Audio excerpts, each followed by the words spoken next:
تو میرے بھائی اللہ تعالیٰ کا حکم یہ ہے کہ عورت گھر کے لیے پیدا ہوئی ہے, گھر سے باہر کے لیے پیدا نہیں. مجبوری میں جاب کر رہی ہے ایک الگ بات ہے. سوسائٹی میں اس چیز کو پروموٹ کرو کہ ہمارے خاندان کی لڑکیاں گھروں میں رہتی ہیں, ہمارے ہاں کھلانے پلانے کی ذمہ داری مردوں کے کندھوں پر ہے. یہ ہلکا حکم نہیں ہے شریعت کا, یہ بہت بڑا حکم ہے. خاندانی نظام کو بچانے کے لیے یہ بہت ضروری ہے. تو سوسائٹی میں اس کو کیا کرو میرے بھائی, اس کو رواج دو. اور میں اپنی مثال چھو مارنے کے لیے نہیں دیتا, میرے حالات بہت اوپر نیچے بھی ہوتے رہے ہیں. میں نے کبھی بھی اپنے گھر والوں کو کمانے کی اجازت نہیں دی. اسکول میں ٹیچنگ کر سکتی ہیں پردے دار عورتیں, بہت کچھ ہو سکتا ہے, کمانے کے بہت سارے ذریعے ہمارے پاس بھی تھے. ہم نے کہا نہ, ہماری یہ پرمپرا ہے ہی نہیں. چائے میں پاپے ڈبو کے کھا لیں گے, لیکن یہ نہیں ہو سکتا کہ گھر میں عورت کی آمدن آنا شروع. مجھے پتا تھا جس دن یہ ہوا اللہ کی مدد گئی, گھر سے برکت گئی. میں دیکھ رہا ہوں 2-2, 3-3, 4-4 لوگ مل کے کما رہے, برکت ہی نہیں. تو اس کو پروموٹ, یہ کون سا حکم ہو گیا میرے بھائی؟ تیسرا حکم, وقرن فی بیوتکن. شادی میں یہ بولا کرو بھائی ہمارے ہاں بیویاں کماتی نہیں ہیں, ہمیں ہاؤس وائف چاہیے. سمجھتے ہو؟ تو اللہ تعالیٰ نے پہلا حکم عورتوں کو کیا دیا؟ نبی کی بیویوں کو دیا جا رہا ہے, لیکن اس پر اجماع ہے کہ اصل میں ساری دنیا کی ساری عورتوں کو یہ حکم دیا جا رہا ہے ان کے واسطے سے. تو فلا تخضعن بالقول, اللہ کہتے ہیں عورت کسی غیر مرد سے جب بات کرے تو اپنی آواز میں نرمی پیدا کرنے کی کوشش نہ کرے, فری ہونے کی کوشش نہ کرے, ایسا اسٹائل اختیار نہ کرے کہ مرد اس کی طرف کھچے. جبکہ ہمارے ہاں جان کر ایسا اسٹائل اختیار کیا جا رہا ہوتا ہے کہ آدمی اس کی طرف کھچتا چلا جائے. پہلا حکم اللہ نے یہ دیا, فرمایا فَيَطْمَعَ الَّذِي فِي قَلْبِهِ مَرَضٌ وَقُلْنَ قَوْلًا مَّعْرُوفًا. بات بھی معروف بات کریں. معروف بات کا کیا مطلب؟ کوئی ضروری بات کسی سے جب کرنا پڑ جائے, کسی غیر مرد سے, تو بات بھی کیا ہو؟ معروف. معروف کا مطلب بھلی بات ہو, ٹو دا پوائنٹ بات ہو, بات میں غیر ضروری طول بھی نہ دیا جائے. اس نے آپ سے جو پوچھا ہے, کوئی ضروری بات پوچھی ہے, تو ٹو دا پوائنٹ بات اس کو بتا دی جائے. تو معروف کی فہرست یعنی مفہوم بہت وسیع ہے. کوئی بھی ایسی بات کرنا جو شریعت کے خلاف ہو, اس کی اجازت نہیں ہے. تیسرا حکم اللہ نے کیا دیا؟ پہلا حکم سمجھ میں آ گیا نا, نرم لہجے میں بات نہیں کرنی. دوسرا حکم بات بھی ٹو دا پوائنٹ کرنی ہے, کوئی فحش بات نہیں کرنی, غلط بات نہیں کرنی. جو کوئی ضروری بات, کبھی بعض دفعہ بات کرنی پڑ بھی جاتی ہے نا غیر مرد سے, ضروری بات کرنی ہے. تیسری بات, وقرن فی بیوتکن, اپنے گھروں میں قرار پکڑو. یہ بھی اسلام کا ایک ایسا حکم ہے جو پہلے ساری دنیا میں تھا. گوروں نے آ کے اس کو کیا کر دیا؟ چینج. جب انگریزوں نے مذہب سے بغاوت کی ہے نا, پہلے ان کی عورتیں گھروں میں رہتی تھیں, انہوں نے کہا تو پادریوں نے کہا گھروں میں رہنا چاہیے, عیسیٰ علیہ السلام کی تعلیمات ہیں, تورات انجیل کی تعلیمات ہیں, ہم نے اس کے اگینسٹ چلنے. خواتین کو کہاں نکالنا ہے؟ گھروں سے باہر, سب جاب کریں. اس کا نتیجہ کیا نکلا؟ تھوڑی بہت ترقی تو ہو گئی میرے بھائی, فیملی سسٹم کی ایسی کی بولو تیسی, بیڑا منہ سے بول لیں, بیڑا کیا ہو گیا؟ غرق ہو گیا. میں آپ کو یہ سکھا رہا ہوں تاکہ یاد ہو جائے. آپ سارا سسٹم کی ایسی کی وہی ہو گیا جو ہمارے الیکشن میں ہوا تھا. اسٹیبلشمنٹ بھی حیران ہے کہ یار یہ نہ کھل کے بولتا ہے کہ ہم اس کو پکڑیں, عجیب طریقے اسٹائل سے. تو ہم سیف سائڈ بھی رکھتے ہیں نا اپنے لیے. آپ کو کیوں ڈر رہے ہو بھائی؟ ہمیں پکڑ لیں گے تو کون سا ہمیں کوئی بچانے آئے گا؟ ہم کیوں ان سیاست دانوں کے فیور میں اتنا آگے جائیں؟ یہ خود کون سا اپنے آپ کو اتنا فیور کرتے ہیں؟ جب ان کو ضرورت ہوتی ہے تو یہ بھی سسٹم کا حصہ بن کے ہی آگے آتے ہیں. پورا ملک ہی اسی سسٹم کے تحت ہی چل رہا ہے. یا تو یہ ہوتے ہیں نا حق پرست. تو میرے بھائی اللہ تعالیٰ کا حکم یہ ہے کہ عورت گھر کے لیے پیدا ہوئی ہے, گھر سے باہر کے لیے پیدا نہیں. مجبوری میں جاب کر رہی ہے ایک الگ بات ہے. سوسائٹی میں اس چیز کو پروموٹ کرو کہ ہمارے خاندان کی لڑکیاں گھروں میں رہتی ہیں, ہمارے ہاں کھلانے پلانے کی ذمہ داری مردوں کے کندھوں پر ہے. یہ ہلکا حکم نہیں ہے شریعت کا, یہ بہت بڑا حکم ہے. خاندانی نظام کو بچانے کے لیے یہ بہت ضروری ہے. ابھی کسی نے بتایا میں نے خود نہیں دیکھا وہ کلپ, مجھے کل کسی بندے نے بتایا. اب بندے کی جو خبر ہوتی ہے اس میں بتانے میں اوپر نیچے کچھ ہو سکتا ہے. بتایا کہ جی وہ کوئی اسکالر بیٹھے ہوئے تھے, ان کے پاس کسی خاتون کی کال آئی کہ ایکچولی میں جاب کرتی ہوں, اسی طرح آئی ہوگی, میں نے تو نہیں سنی, تو میں جاب کرتی ہوں تو ایکچولی جو ہے نا وہ مجھے اپنے بندہ پسند آ گیا ہے, تو میں اپنے ہسبینڈ سے خلا لے کے اگر اس سے شادی کر لوں تو کیسا رہے گا. تو اسکالر نے جواب دیا منافقات اور جو حدیثیں آتی ہیں نا وغیرہ وغیرہ. مجھے خیال ہو رہا تھا میں بیٹھا ہوتا یہاں پہ تو میں اس سے کہتا آپ اپنے ہسبینڈ کو فون دیں. میں کہتا تجھے شرم نہیں آتی یار, یہ تو ہوگا, یہ تو جب آپ نے اپنی بیگم کو بغیر ضرورت کے بیچ دیا. اچھا لوگ بڑے براڈ مائنڈڈ بنتے ہیں, ایکچولی ہمیں ٹرسٹ ہے, ہم ایک دوسرے پہ کیا کرتے ہیں, ٹرسٹ کرتے ہیں. یار تم ایسا ٹرسٹ کسی پہ بھی کر لیا کرو, 1 کروڑ روپے دے دو اس کو, ٹرسٹ کرو اس کے اوپر. یہ ڈائلاگ ہیں, ٹھیک ہے ٹرسٹ کر سکتے ہیں آپ, اعتماد ہے, لیکن کیا انسان کے بارے میں کوئی گارنٹی لے سکتا ہے کہ جیسا آج ہے کل بھی ویسا ہی ہوگا؟ 100% گارنٹی ہو سکتی ہے؟ کتنے کیسز میرے پاس آئے ہیں, محبت میں بیوی کے نام 1 کروڑ کا گھر کر دیا, بیگم کہہ رہی تھی مجھے 1 کروڑ کا گھر دے دیں. اس نے کہا نہیں بیگم, کیوں, کیا مجھ پہ آپ کو ٹرسٹ نہیں ہے؟ بیگم کے ڈائلاگ, میں لے کے بھاگ جاؤں گی. اس نے کہا نہیں میں تو ٹرسٹ کرتا ہوں, تو پھر دے دیں. اس نے کہا کہ چلو ہم دونوں تو ایک ہی ہیں, ہم الگ الگ نہیں ہیں, یہ میاں یہ بیوی اور میں میاں دونوں ایک, یہ لو. بہت سی خواتین وفا کرتی ہیں, میں نہیں کہہ رہا ساری ایک جیسی ہوتی ہیں. انہوں نے کہا ٹھیک ہے, اب شوہر نے بڑا دل کیا, اس کے ساتھ وفا کی, رہ رہی ہیں اس کے ساتھ. لیکن بعض ایسی بھی کیسز ہمارے سامنے آئے ہیں, بیگم صاحبہ کے جب کاغذات نام ہو گئے, پھر بیگم نے میاں کو سرنج سے نچوڑنا شروع کیا.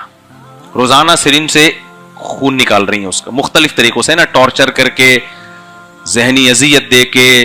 اب اور ریٹائر ہو گیا تو اب تو کمانے کے قابل بھی نہیں ہے, اب بات بات کے دھمکی تمیز سے چلو ورنہ یہ گھر سے نکال دوں گی. پھر وہ آتے ہیں میرے پاس روتا ہوا, بڈھا بیچارہ, کہتا ہے مفتی صاحب میں نے گھر بنایا, بیگم کے نام کیا, کماتا تھا تو میری گھر میں عزت تھی, اب ریٹائر ہو گیا تو میری گھر میں کوئی عزت نہیں ہے, بات بات کے دھمکی کہ نکال دیں گے نکال دیں گے. میں نے کہا کچھ تو رکھتے اپنے پاس. کہہ رہے نہیں بیگم نے کہا تھا کہ کیا مجھ پہ ٹرسٹ نہیں ہے؟ تو میں نے کہا آپ بیگم سے کہتے بیگم تم اپنا سارا سونا مجھے دے دو. پھر وہ کہتی کہ کیوں, کیا مجھ پہ ٹرسٹ نہیں ہے؟ پھر کہتے اپنے بھائی سے بولو وہ جو بحریہ ٹاؤن کا پلاٹ ہے میرے نام کر دو. وہ بھائی کہتا ہے کیوں بھائی, کیا مجھ پہ ٹرسٹ نہیں ہے؟ یہ کیا بات ہوئی یار, ٹرسٹ فضول بات بالکل. بہرحال بعض میاں بیوی کو واقعی ایسا اعتماد ہوتا ہے, کوئی اتنا بڑا ایشو ہے نہیں, لوگ کر بھی رہے ہوتے ہیں, لیکن آپ کو پہلے سے 100% یقین نہیں ہوتا. تو اب وہ کیس آیا کہ جی وہ مجھے پسند ہے, تو بھائی آج آپ کو اعتماد ہے, کل آپ میں کوئی عیب پیدا ہو گیا, باہر بہت چیل کوے بیٹھے ہوئے ہیں پاک دامن عورتوں کو اچکنے کے لیے. اور میں ایسی خواتین سے کہتا ہوں تمہیں جو دفتر میں مرد تم پہ ڈورے ڈال رہا ہے نا, وہ بے غیرت کبھی بھی وفا نہیں کرے گا تمہارے ساتھ, اور اگر وفا کی تو تم سے بڑا بے غیرت ہے پھر وہ, کیونکہ اس کو پتا ہے کہ ایک بے غیرت اپنے شوہر سے وفا نہیں کر رہی تو وہ میرے ساتھ کیسے وفا کرے گی.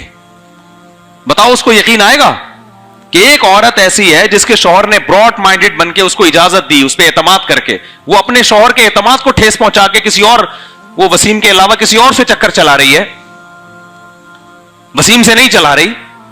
وسیم کا فون آیا تھا نا کل کہ یار مجھے میری جان چھوڑ دو, وسیم کے علاوہ کسی اور آدمی سے چکر چلا رہی ہے. اب مجھے بتاؤ وہ والا جو آدمی ہے وہ آج اس میں ڈورے ڈال رہا ہے اور کہہ رہا ہے ایکچولی کر کے, کیا اس کے دل میں یہ کھٹکا نہیں لگا رہے گا کہ یار آج میری آمدن اچھی ہے تو یہ ادھر سے گھوم کے ادھر آ گئی, کل کوئی اور نظر آئے گا تو یہاں سے موو کر کے وہاں چلی جائے گی. تو میرے بھائی یہ سوسائٹی ہماری تباہ ہو رہی ہے. عورت کو کہاں رکھو, بولو گھر میں عورتوں کو بتا دو دیکھو ہمارے ہاں مرد کماتے ہیں عورتیں کھاتی ہیں. میں اپنے رشتہ داروں کا ایک واقعہ بتاتا ہوں نا, بہت پرانا. ہمارے کوئی ریلیٹو تھے, آئے ہوئے تھے گھر والوں سے کہ جو ہے نا وہ کوئی رشتہ داری تھی ہماری ان سے. تو جیسے بعض دفعہ ہوتا ہے نا, بہنیں جو ہے وہ بھائی جو ہے بہن سے پیسے مانگتا ہے یا کوئی ہوتا ہے نا بعض دفعہ, تو وہ صاحب غیرت میں آ گئے, انہوں نے کہا کہ ہمارے ہاں رواج ہے بھائی بہنوں کو کھلاتے ہیں, بہنوں سے کھاتے نہیں ہے. مجھے اس کا جملہ بڑا اچھا لگا. کوئی مجبوری ہو تو بھائی الگ بات ہے, بہن اگر مالدار ہے, بھائی غریب ہے, تو ایسا نہ ہو کہ اس کو نچوڑ ہی دے بیچارے کو, اس پہ خرچ کریں. لیکن اصول اور ضابطہ کیا ہے؟ مردوں کا کام ہے بولو کھلانا, اور جس مرد کو عورت کی آمدن منہ کو ایک دفعہ لگ گئی نا, وہ قیامت تک کما نہیں سکتا. آپ سمجھ, یہ بڑی بری منہ کو لگنے والی آمدن ہے. وہ ایسا اپاہج ہو جائے گا نا, بہت مسئلہ ہو جائے گا اس کے لیے. تو اب خواتین کو جاب جاب جاب جاب بہت زیادہ پروموٹ کیا جا رہا ہے. اس سے میرے بھائی نقصان آخر میں کس کا ہوگا؟ خواتین کا نقصان ہوگا, نقصان عورت کا ہوگا. فلپائن میں یہی تو ہوا ہے, عورتوں نے کمانا شروع کیا کہ تمہارا رائٹ ہے تم کماؤ, تمہارا رائٹ ہے. ابے رائٹ تو تمہارا یہ ہے کہ تم کھاؤ. یہ کون سے لیبل لگا دیا آپ نے بھی؟ اس کا بھی حق ہے کمانا. کمانا حق نہیں ہوتا, کمانا ذمہ داری ہوتی ہے, کھانا حق ہوتا ہے. سمجھ میں نہیں آ رہی میرا خیال ہے بات. حق کیا ہے کہ بھئی تمہارا بھی حق ہے کہ تم کھاؤ اپنے شوہر کی آمدن سے. اس کو کہہ دیا کہ تمہارا حق ہے کمانا. اصل میں کہنا یہ چاہ رہے تھے شوہر کی آمدن پہ تمہارا کوئی حق نہیں ہے. اس کو لیبل اچھا لگا دیا کہ تمہارا حق کیا ہے؟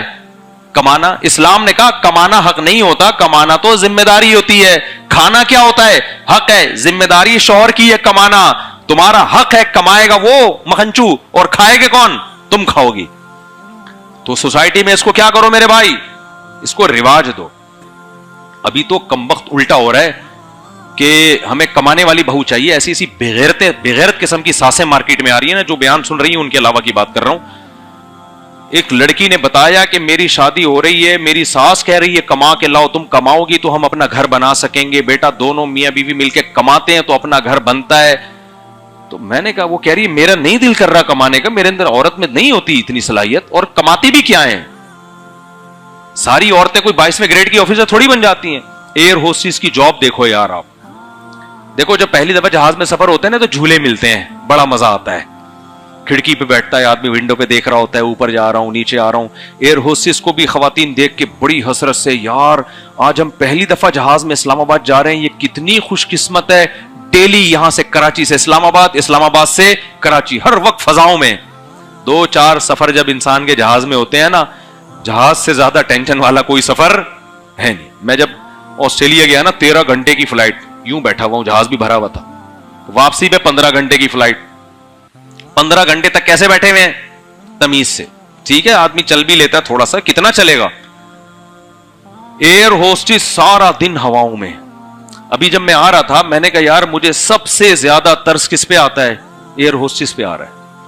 کس قدر ٹینشن والی جاب ہے یار, کس لوگوں کی خدمت کرنا, اور اتنی تمیز سے. ہوٹلوں میں اتنی تمیز سے نہیں ہوتی. ہوٹلوں میں یہ ہوتی ہے سر چائے لے آؤ, لا رہا ہوں. ابے تجھے بولا ہے لانا, تو کیا خرید لیا ہے تو نے مجھے؟ آگے سے غصہ آئے گا, جواب دے دے گا وہ, کیا خرید لیا ہے تو نے مجھے 5 روپے میں, جو ہر وقت میں تیرے سر پہ کھڑا رہا ہوں. ایئر ہوسٹس کو ایسی بدتمیزی کی اجازت نہیں. اس کو غصہ آ رہا ہے, اس کی طبیعت ٹھیک ہے یا نہیں ہے, اس نے ہمیشہ مسکرا کے بات کرنی. آپ 20 دفعہ بلائیں وہ 20 دفعہ آئے گی. کس قدر. وہ پھر جہاز میں یار ہوا میں رہنا اتنی دیر تک, ایک اسٹریس ہوتی ہے کہ نہیں ہوتی؟ نہ کھڑکی سے باہر نکل سکتے ہیں. بس میں تو آدمی رکوا کے کہیں اتر جائے گا نا. 2-4 دفعہ تو ٹھیک ہے بھائی, جس کی زندگی ہواؤں میں گزر رہی ہے. میں لوگوں سے کہتا تھا یار یہ عورت ایک شوہر کی خدمت گھر میں کرتی, ایک عدد ساس کی کرتی, اور اپنے بچوں کو پالتی, عزت بھی ملتی, بڑھاپا شاندار گزرتا. اس پہ یہ لبرل طبقہ کہتا ہے عورتوں کو غلام بنایا ہوا ہے. اور آج یہ روزانہ سینکڑوں لوگوں کو کافی پلا رہی ہے, چائے پلا رہی ہے, سرو کر رہی ہے. پیسہ تو آ رہا ہے اس کے پاس, حالانکہ پیسہ تو بھائی تو مالدار مرد سے شادی کر لیتی نا, پیسہ تو پھر بھی آ جاتا. لیکن بڑھاپا کیا ہے, اور تھوڑی سی اس کی ایج زیادہ ہوگی نا, ان کا حسن و جمال ذرا سا ختم ہو, ایئر ہوسٹس ہو گئی ریٹائر, سوائے پی آئی اے. یہ اللہ کا بڑا فضل ہے, پی آئی اے ہماری اپنی ہے. تو ذرا سا حسن و جمال میں تھوڑا سا فرق آیا نا, فوراً کیا کر دیا اس کو؟ ریٹائرڈ. تو بھائی اس ملیشیا کا بتاؤں آپ کو, میں ملیشیا گیا, کیا ہوا ہے, ہم ہوٹل میں گئے مچھلی کھانے کے لیے, ایک خاتون بنا رہی ہے مچھلی اور واکر میں بچہ ہے, اس کو جھولے بھی دے رہی ہے. میں نے کہا یہ دیکھو یار, روزانہ 150-200 بندے کو یہ مچھلی پکا کے کھلاتی ہے, بچہ بھی پال رہی ہے. یہ ہے آزادی. اور ہماری عورتیں اور ہمارے ہاں تو اور آپشن ہے نا, ایک دن ادھر ناشتہ کیا تو 3 دن تک ادھر ناشتے کا ناغا, ذمہ داری نہیں ہے. ایک گھر میں کپڑے استری ہو رہے ہیں تو دوسرے گھر میں نہیں ہو رہے, ظاہر ہے کام ڈیوائڈ ہو گیا نا. تو ہمارے ہاں جو ہماری سوسائٹی میں جو خواتین ہیں وہ اتنا کام ان کے ذمے نہیں ہوتا, پھر بھی شوہر کی آمدن کھا رہی ہیں. وہ کھانا چاہیے, ان کا حق ہے. ان کو کہہ دیا کہ یہ دقیانوسی ہے, یہ غلام ہے. تو میرے بھائی مغرب کے پاس بڑے خوشنما نعرے ہیں, لیکن حقیقت میں عزت اسلام میں ہے عورت کی, اسلام سے باہر عزت نہیں ہے. سمجھتے ہو کہ نہیں سمجھتے ہو؟ تو اس لیے یہ بھی اسلام کا تیسرا حکم یاد رکھو, وَقَرْنَ فِي بُيُوتِكُنَّ. اللہ نے مردوں کو یہ حکم نہیں دیا کہ گھروں میں قرار پکڑو, عورتوں کو حکم دیا کہ گھروں میں قرار. اس آیت سے پوری امت کا اجماع ہے کہ عورت کا اصل کام, اس کا اصل وظیفہ گھر کو سنبھالنا ہے. مسلم سوسائٹی میں ہر عورت ہاؤس وائف ہوتی ہے. کسی ضرورت سے, جیسے اب گائنی کی تو لیڈی ڈاکٹر ہی ہوں گی نا, جہاں ضرورت ہو تو ضرورت کی حد تک مستثنا ہے, لیکن اصول کیا ہے؟ گھرداری. تو نکاح کرنے سے پہلے کیا دیکھنا ہے بھائی؟ گھرداری چاہیے. سمجھتے ہو کہ نہیں سمجھتے؟